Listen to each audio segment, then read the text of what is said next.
These are going to be the best export settings for TikTok videos and YouTube Shorts within DaVinci Resolve. Once you're ready to export your video, go to the rocket ship icon at the very bottom right of DaVinci Resolve. It's going to take you to this page, and we'll go through the video section first. First, make sure this is clicked. Format, you can do MP4. You could do QuickTime, I think, but just do MP4. It's easier. Codec, H.264. You don't need anything else. Encoder, auto. Resolution, make sure it's set to the resolution that you shot it at, unless you're trying to upscale. But I'm assuming you're probably not trying to upscale it. So just resolution you shot the video at. We'll skip down here to the quality. This is probably the most important section, one of the most important. You could set this to best. It will work. I don't know what the actual quality is going to be.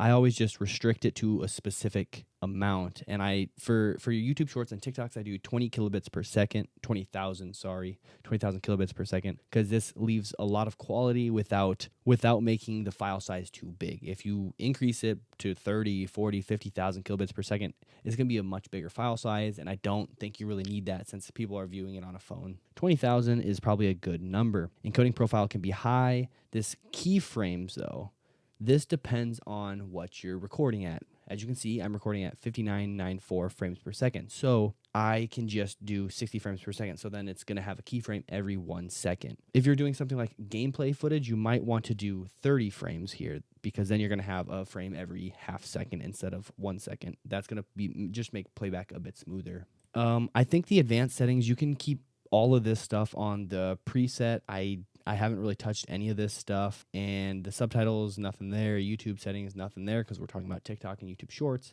So the next thing is to go to the audio. For audio, just do an AAC codec, 320 kilobits per second, because that's the max you can do. Output 1, I always just do bus 1, just to have one single output track. And then since it's not for something like a YouTube video, you don't need to do anything with the audio normalization. You can just keep that unselected. And then I always just do a single clip. I don't think you would have a reason to do individual clips unless you have a specific purpose. So just do single clip. You are ready to export. Just find the file where you want to save it to. Go down here, add to render queue. Once you add it to the render queue, it's going to come over here to the queue, and then you're going to just hit render all, and then it will render the video.